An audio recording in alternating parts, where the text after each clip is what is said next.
This episode of Her Brilliant Health Radio is brought to you by the Shine Shake Energizing, Detoxifying, Balancing Breakfast Replacement Shake. Tastes great vanilla latte flavor, 18 grams of low-carb protein, no blender required. Just put it in your shaker bottle with water and you are out the door. Available at KieranDunstonMD.com. You're listening to Her Brilliant Health Radio, episode number 46. She used to deliver babies, but now she delivers exceptional wellness for women. Welcome to Her Brilliant Health Radio, where holistic women's health expert and board-certified OBGYN Dr. Kieran Dunston shares revolutionary insight from leading experts on what you need to know today to treat the root cause of disease, heal, and create the radiant health you've been searching for.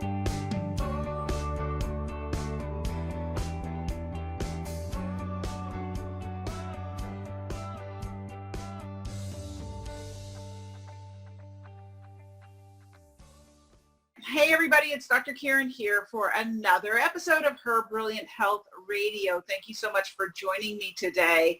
We're talking about water today. It's a very important topic. I mean, your body is majority water. So if you're not putting good quality water into your body, then you're really missing out on one of the key tools that we can use to move towards brilliant health. So please help me welcome my guest today. I'm going to tell you a little bit about her. Dr. Dana Cohen, she is a passionate integrative medicine physician who trained with the renowned Dr. Robert Atkins in New York City. She is the Director of Medical Education for the American College for the Advancement in Medicine, where she helps create the yearly symposiums on cutting-edge integrative medicine topics. Dr. Cohen's passion for integrative medicine stems from her belief that medicine is an art and a patient-centered, holistic approach is the vital first step on the path to overall health and wellness. She is the co-author of Quench, Beat Fatigue, Drop Weight, and Heal Your Body Through the New Science of Optimum Hydration. And she joins us today to help us understand the extreme power that water has to heal or harm us and ways to leverage this vital nutrient for brilliant health. Welcome, Dr. Dana Cohen. Thank you so much for having me. Very excited to have you to talk about water, one of my favorite topics, and I think one of the most important foundational topics when it comes to healing the body naturally. So talk to me about how Quench came about, the book, and how you became so passionate about water. Okay, so a couple years ago, gosh, probably now 4 or 5 years ago, my co-author had called my office and asked if she could sit with me.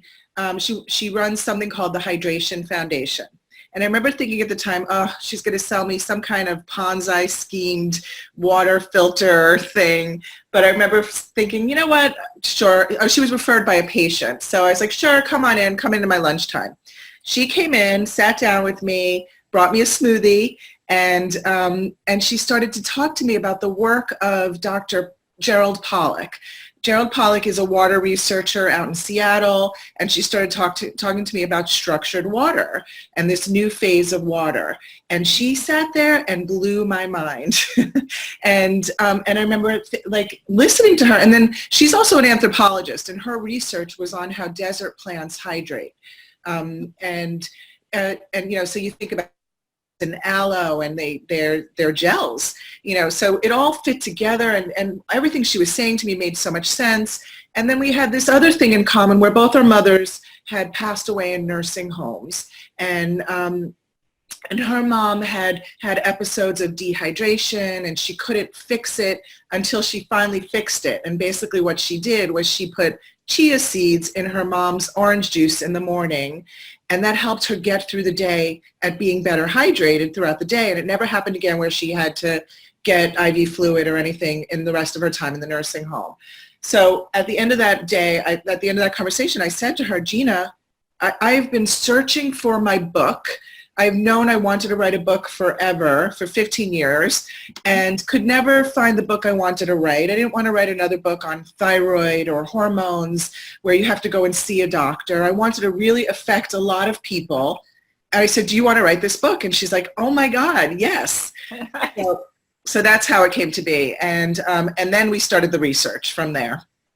So talk to everyone. You mentioned in that beautiful story of divine timing, you mentioned structured water, and you mentioned that the chia seeds helped your mom with hydration. So I know immediately people are thinking chia seeds, hydration. Help them understand that, and then let's get into what is structured water. So okay. All right. So if anybody has ever put chia seeds and made like in coconut milk and made a chia pudding, you know that it forms a gel around it, right? So it plumps itself up. It forms a gel, this gelatinous substance. It's that substance is exactly what the research of Dr. Pollack. So it's gel water or structured water. That's one type. And in our book, we really talk about foods that are incredibly hydrating. Chia is the star of the show because amazing that's the kind of water that it holds. Your body holds onto it at the cellular level. Also, the fiber from the chia seeds and the fatty acids from the chia seeds. There's so much good about chia seeds. So that's how the chia story came in, because they are incredibly hydrating. Okay. And it's in that structured water, and we'll talk a little bit. I might as well just tell you now. So so go ahead. What's structured water? So the mind-blowing thing for me was, we all thought that water has three phases: liquid, ice, and vapor. Mm-hmm. So come to find out that there is another.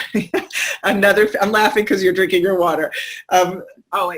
There's another phase of water been discovered, and that fourth phase is what we call structured water or gel water. Now, there is still controversy on what exactly the chemical makeup is of this fourth phase of water, because liquid, ice, and vapor is H2O. So according to Dr. Pollack, this other phase of water is H3O2, and it's formed in the way that the different water molecules, H2O molecules, layer upon each other. When they're together, there's electrical sharing of electrons, and the way that those molecules line up, they form different properties, electrical properties. And so it's in that form, and that's what we really talk about in the book and research in the book, is this H3O2 type of water, structured water. And there's properties to it. It holds on to electricity, much like a battery, so it gives us electrical energy. And it's incredibly energizing and hydrating. So how do you make structured water? So great question. There's a couple of things that we need. In our bodies, we need sunlight, we need water, and we need greens. We need chlorophyll, very much like photosynthesis. When you think about how plants create energy, our bodies do as well. Structured water, though, is it's made in the body by giving light. Infrared is the best way to do it, but other forms of light can create more structured water within our cells. Even just light bouncing off of the table is helping that to make more structured water in our bodies. And this is all based on Pollack's research. Really interesting. But the biggest thing that we explore in the book is, how do we get more structured water into our cells? And that's by eating it. Meaning, there is no better way of getting structured water than by eating plants. Think about cucumbers. Cucumber seeds have that gel water around it. So greens are the best way of getting more structured water into our body, holding on to that hydration better. I think we all know that we could drink water all day long, and there are days that the more water you drink, you just are peeing it out and you can't get hydrated no matter what. You drink a green smoothie and a salad, or we like to say in the book, a bottle of water and one apple, so that we have that fiber to hold on to, that sucks onto that water like a sponge, you're way better hydrated. So we really explore in the book how that's how we're going to get better, how our cells from a cellular level are going to be better hydrated. It's about eating your water and not drinking more and more water, and also trying to get some of those plastic bottles out of people's hands and eating. Yeah. So it sounds like you're saying that we have the ability to make it in our bodies naturally, and that we do to some extent based on our dietary inputs and our environmental inputs. But it sounds like that we can also increase that or biohack that, if you will, by, for instance, combining some fruit with fiber, like an apple, with regular water. But we can also make it externally, and then we can consume it. So how is it manufactured? How is it manufactured in a lab? Oh, so that science is not out yet. I wish I knew, because it's interesting. I want to show you my bottle. My bottle has some little crystals in here. Honestly, I love this bottle because it's beautiful. There is some possibility that it may be doing, that the energy from the crystals may be doing something to the structured water. I don't want to sound wacky here, because the science is really the science in the book. We don't talk about this. But the science is really new, and we're not 100% sure yet on how to manufacture structured water. The science is not there. There are some labs. Actually, my co-author is doing some research. They're finally taking it to the consumer level of testing some of these things. Like, is it producing more structured water, some of these devices? It's not quite there yet. So I can't get behind it and say, oh, yes, this is how it's done. But they're working on it.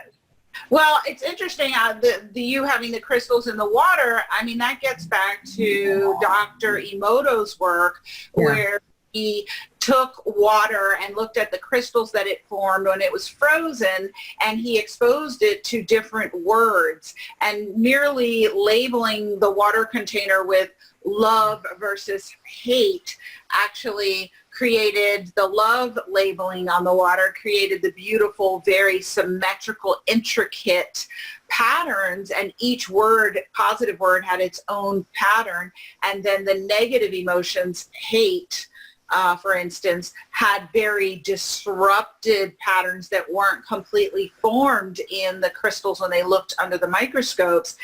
And so what that says to me is that intention, meaning, as well as vibration, because words are vibration, speaks to the structure in the water, and has some say about the energetic form that creates the physical form, which is something that I'm always talking to my patients about and helping them understand, that they have this energetic body that really is this invisible lattice to their physical body. So I think by all means that having the crystal infused water has been used for a long, long time. Each crystal has its own energetic frequency and properties, and so you are infusing that into the water. So I don't think that's wacky at all. No, I know. I am so in agreement, and I'm so happy you brought that up, because but when I'm going to be asked about it, it's how do we make it? I can't prove it. I can't say to you, I have to look at the science. I have to be very careful. However, everything that you said, we are energetic bodies. I do talk to my water bottle. I do, and I think that there is something there. But as a physician, I can't say to you that this is grounded in science, because it's not quite there yet. But I so am absolutely in agreement with you. And I love that you're talking about the vibration, because I think that is really the next step of where science is going with so many things, with healing, sound vibration, and regular vibration too. I think there's so much research being done about that, and I think that is the wave. And I'm so trying to dive into that kind of research and really feel that out. There is a very big water conference that happens every year that there's a lot of those vibration scientists are presenting their literature. It's really new, but it's really exciting. Now, I could have sworn that I had some structured water. Are there structured water products on the market, or are they other forms of water? There may be a few people that are calling it structured water. I'm not sure, how or why they're calling it. There's there's hydrogen water. There's there's some other things that may, but none that I know of that are Okay. yeah. Well, let's talk about hydrogen water. What is hydrogen water for everybody listening? So it's hydrogen ion infused water. The problem. I'm not an expert also in the hydrogen water, but the problem with the hydrogen water, there's few devices that really work. I do think that that's also something that's going to really pan out to be very beneficial. The devices are expensive. I think when you buy hydrogen water that's been sitting on a shelf in a store, it's not really hydrogen water. So I don't think there's really any health benefit to it. But it's a hydrogen ion infused water that hydrogen gas infused that I think very quickly dissipates if it sits on the shelf. So I think some of those hydrogen infused waters are not really, and I hate to be such a naysayer, but Well, if you think about it, really, if the hydrogen, in order to change that, get that additional hydrogen molecule on there, it has to be under pressure. It's just like maybe ozonating water. It's not going to stay in that form for long. Right. So unless it's under pressure. So I would think it would have to be in a pressurized container. But like you said, I'm not an expert on hydrogenated water. I don't mean hydrogenated, hydrogen water, and neither are you. Maybe we will defer that for another conversation, and that would be great to have somebody on the show who is an expert. I can tell you who. Paul Baratario, he's the guy. Okay, well, we'll get Paul and see if he will come talk to us about hydrogen water, because I do have some colleagues who think that it's all the rage, and I haven't sat down to look at the science and see what's available. Yeah. So back to structured water. You said you loved to talk about hydration. So what is the research that the doctor has done so far on how it can improve your health? So, we all know that, overt dehydration, you can end up in a hospital, you can have seizures, like it's bad. This is not what the book is about. The book is about this subclinical, low-grade dehydration that affects almost all of us day in and day out. And it's not easy to measure. In fact, there's still no great research on how can we measure this subclinical dehydration. There are clues that our bodies can tell us, meaning, so for example, the biggest thing I like to say is we're meant to urinate every 2 or 3 hours. Right. And if you're not doing that, I know there's days that I'll sit at my desk for 8 hours straight and not go to the bathroom. That's a problem. So we're meant to urinate. Our urine should be a pale straw color. What else can I say? If you had to ask me what is the amount of water we should be drinking, I don't love that term because we're different heights, we're different sizes, we all sweat differently. I do like that there's now these new ways to measure sweat output. Like there's these discs that you can put on you and measure exactly how much you sweat. So there are some ways coming out. But if I had to give you a number, I think the best way to put it is half your weight in ounces is a good sort of guideline. The real best way is, though, how do you feel? Looking at signs and symptoms, headaches, constipation, fatigue. I think that, that afternoon fatigue when you, instead of maybe reaching for a candy bar because you think your blood sugar's low, it's more likely dehydration, Right, and particularly if you partake in the American pastime of coffee in the morning, and especially espresso, the stronger the coffee, the more the caffeine, the more dehydrated you are, because most people aren't aware that it is a diuretic, and so it makes you lose water. And if you don't replenish that water, then you can have a problem. I do want to just contribute to what you're saying.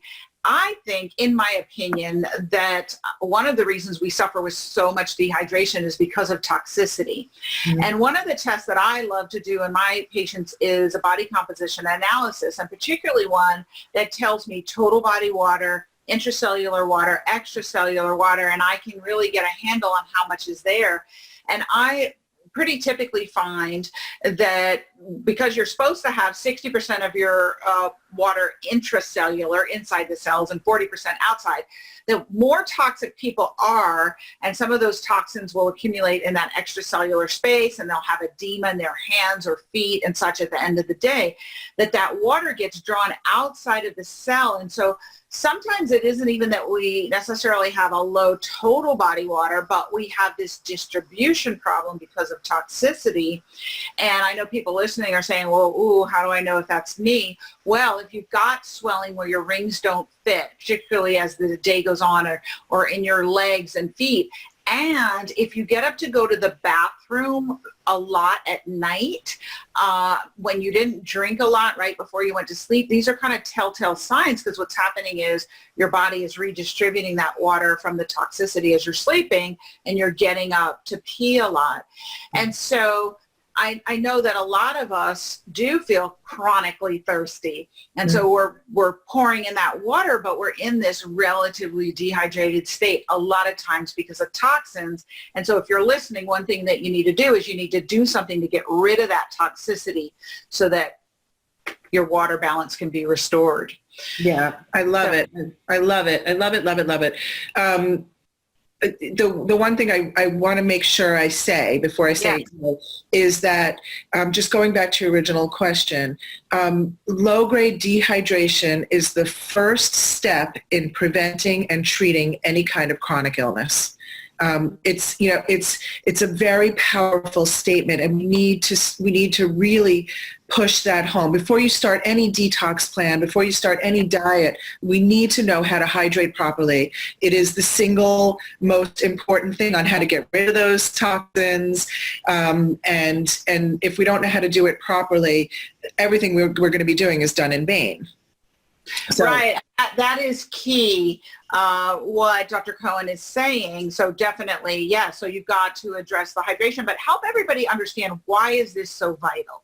Why? They say, hey, Dr. Dana, I drink water out of the faucet and plastic bottles, and, maybe I drink a couple of them, but I'm drinking Diet Cokes and I have coffee. I'm getting water elsewhere. So, why is this such a big deal? Why are you ladies making such a big deal out of it? I know some people are thinking that. So, I mean, okay. First thing is, are you fatigued? All right, let's just even go further than that. Chronic illness is at an all-time high, and it's getting more and more and more. Think about Alzheimer's disease. We lay out some really good science of how this chronic low-grade dehydration is the first step in preventing Alzheimer's disease and even type 2 diabetes, which is at an all-time high. It's just getting higher and higher. So I'm not even talking about the headaches and the fatigue and the muscle aches and the constipation. Like, we all know those things. I'm talking about really big things that we need to really address in this world. I want to go also back to, I also have to take a step back, because you mentioned coffee, but I have to tell you, we really looked hard at that research, and anything under 4 cups of coffee a day is actually not a diuretic. So I know. It's actually really good news. Yes. And I will send you the research. Okay. But anything over 4 cups is a diuretic. So that's one sort of big yay in the book, because I love coffee. And then the other, I'll come back to that later. So yes, chronic low-grade dehydration is your first step, preventing and treating chronic illness. Things like certain cancers it puts you at risk for, bladder cancer specifically, and colon cancer. So these are big things that can be preventable. You talked about detoxification. Uh-huh. we detoxify in our sleep. Our brain detoxifies when we sleep. There is no other time. That is when we do the lion's share of our detoxifying, right? And if you're not hydrated, how do you get rid of that? How does it flow? How does it go through? We discussed there's literally a new organ that's been discovered in our brains, this lymphatic system. It is the system that takes, it acts much like our lymphatic system, where it takes toxins away, but it's in our brains. We never really understood how our brains detoxify, and it's through this lymphatic system. So one of the things we talk about is movement. Movement is a hydrating act. So if you think about this moving your head up and down, you're moving fluid in and out of your brain. It's movement is, we keep saying it, sitting is the new smoking. Yeah. When you're sitting, you're not moving fluid to your extremities. And the reason for that is we also talk about fascia in the book. Fascia is it's that connective web, that web of connective tissue that envelopes every cell, every organ in our body. And we used to, when I was in medical school, when we do our dissections of cadavers, you open up the cadaver and you throw everything away until you get to the organs, right? So fascia was never ever studied unless, except it was dried and desiccated in a cadaver. A few years back, there was a brilliant French surgeon that decided to look at fascia, living fascia, and he put a camera under the skin. And what we discovered is that fascia is a delivery system of hydration. It's also an electrical energy system. So it's a little mind-blowing, because we only ever thought that hydration gets moved via blood and lymph. Now there's Well, I remember when I was told about fascia in med school, it's just like canvas. It holds stuff together. Right. No, it's so interesting, and the fourth phase of water, just when you think we know everything, our minds are blown. There's still so many, so interesting, right? Right. Okay, wait. So you said so much in there. So are you Sorry. Lymphatic, GLYMP phatic? Yes. So that's revolutionary. That's how the brain detoxes, and it does it at night. So you need to be shaking your head and moving. Yes. And being hydrated. We need to have that fluid to get it moving.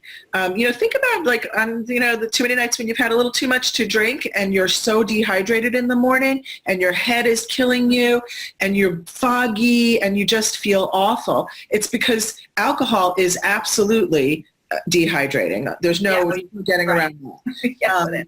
Yes. So, if you look at that in the bigger picture, when we're not hydrating properly and things aren't moving, I think detoxification is the number one reason of why this low-grade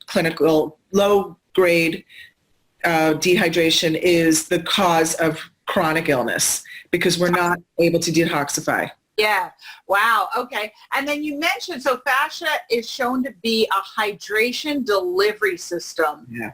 Tell us about that. That's fascinating. Yeah. So when his name is Guimberto, Dr. Guimberto, you can look it up on YouTube. It's so fascinating. So he puts this camera under the skin, and it's an electron microscope, and you see fascia, and you see droplets of water moving along the fascia. So when you think about, I liken it to, we've always been told you got to move your joints to lubricate them, right? So now we really understand why. When we're moving our joints, we're moving fluid. That's why, and I have to tell you, body workers are the ones that know this better than anybody. I used to have a masseuse that says, I'm a blood mover. That's what she said to me. I'm a blood mover. And I remember thinking at the time, wow, there's so many things that there are cells and there are molecules in our blood that are being moved, like even in an infection, that we still don't really even know about, and I'm thinking, oh, wow, she's got it. She understands it, but she didn't know about the fascia. And so I think it's even when you're moving faster, you're moving fluid, you're also creating electrical energy, which is energy. And it's an energy that we don't talk about as a source of energy for our cells, but it's absolutely a source of energy for our cells. So tell me more about that, because that's fascinating also. Yeah. So how did he discern that this was happening, that energy is being created? What type of energy, and how does it interact with our cells? Tell more about that. So electrical energy is he's shown it in a lab. He showed it where he put this is Dr. Pollack, Gerald Pollack, where he put a Naflon tube, so a tube that has a surface there, and he looked at it under a microscope, and when he exposed it to infrared light, he noticed that there is this area, he calls it easy water, by the way, which stands for exclusionary zone, and when you expose the light to it, that those zones got wider and wider. It just brings up a whole nother thing, because this is also really, really new cutting edge science. That zone, that tells us that our cells are possibly even able to purify themselves. Nothing can get into that zone. There are no cells, like all the contaminants go away from that exclusionary zone, and it's all electrically created. And and it stores that energy. It's from electrons. It's electron energy. It stores that energy like a battery. So the more infrared light, the more energy that is stored and be able to use later for energy. That's fascinating. And I guess it kind of makes sense, because that's how cells maintain their membrane. They have that electrical gradient across it and keep things in or out. And so what you're essentially saying is that this entire type of tissue creates this zone. Yes. And that's fascinating. I definitely want to read your book. I haven't had a chance to yet. Yeah. And sounds like there's so much solid science in there. I think you're completely right. You're so right that there's so many things we don't know about in the body. Yeah. So let's take it back to real life, because I try to make it practical for people. What can I do today to move towards being healthier, creating brilliant health in my life, healing and creating health that's going to support me in doing all the things I want to do in life?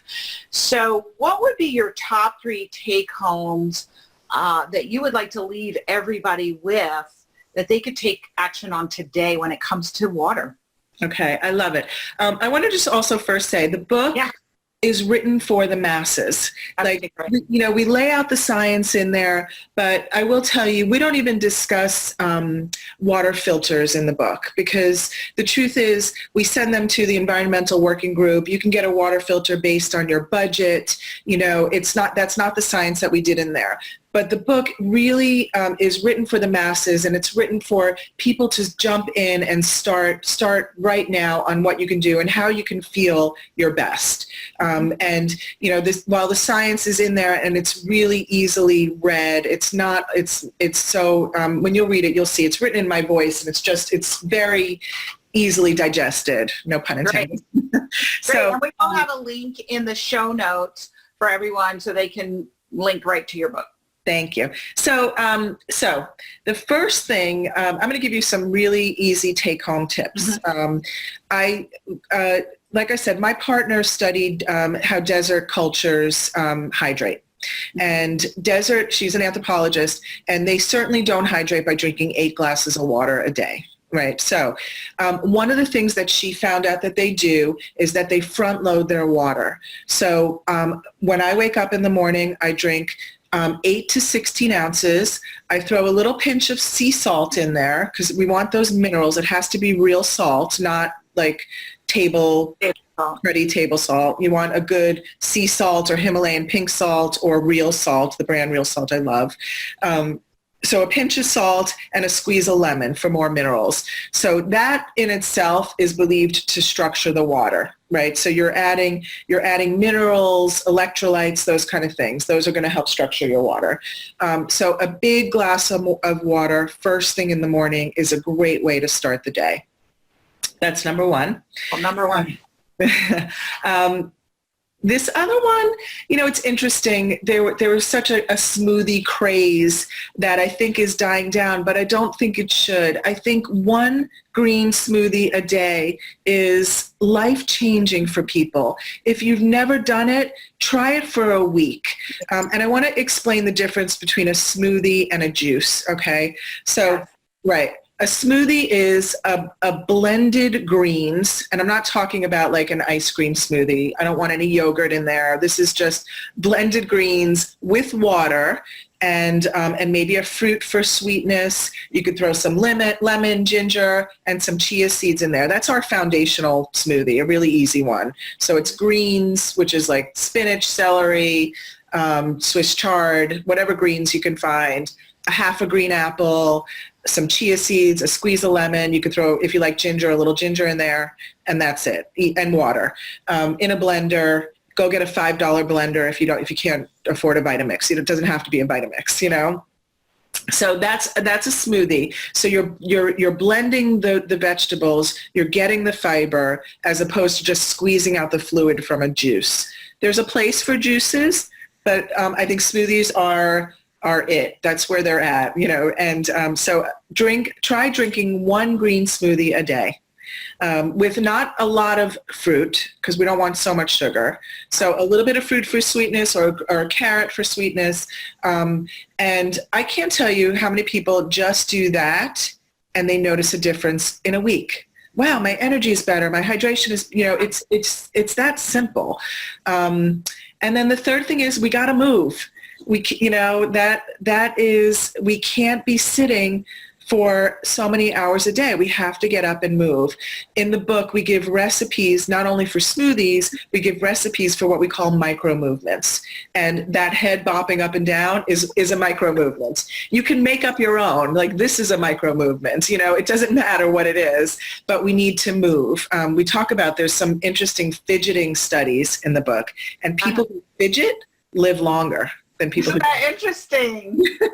So yeah, we got to move, and we got to, and then I don't want you to stop drinking water. It's not about stopping drinking water, but it is about not drinking more and more, ever more water. And I just have to say, if I don't say it enough, I can't say it enough. We have to get those plastic bottles out of people's hands. It is a travesty what we're doing to our oceans, to our earth, and our bodies. And our bodies, yeah. Right. So if you're listening, plastic secretes phthalates into your water when you drink out of plastic bottles. Do not drink out of plastic bottles. Get glass or stainless steel and drink out of those. Fill them up at your home and carry them with you. And I'm just going to add, I love your 3. They're fabulous. I am just going to add for everyone listening in case they think because we didn't mention it. You did mention it, actually. You did mention it, but I just want to reiterate.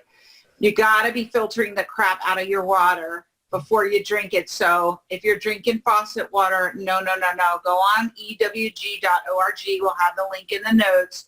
Environmentalworkinggroup.org and find yourself a real water filter and get the junk out of your water, and then get a good water bottle. But I love those 3. So you're helping your body really create its own structured water situation to increase hydration, which really should not only increase your energy and increase how you feel, improve how you feel right away, but contribute to your body detoxifying properly and healing and helping to prevent chronic disease, which is what the name of the game is. So thank you so much for this information. I think it's fabulous. It's groundbreaking. I'm excited to see if we can actually create structured water that we can consume, because wouldn't that be easy, right? Yes. Thank you so much for having me.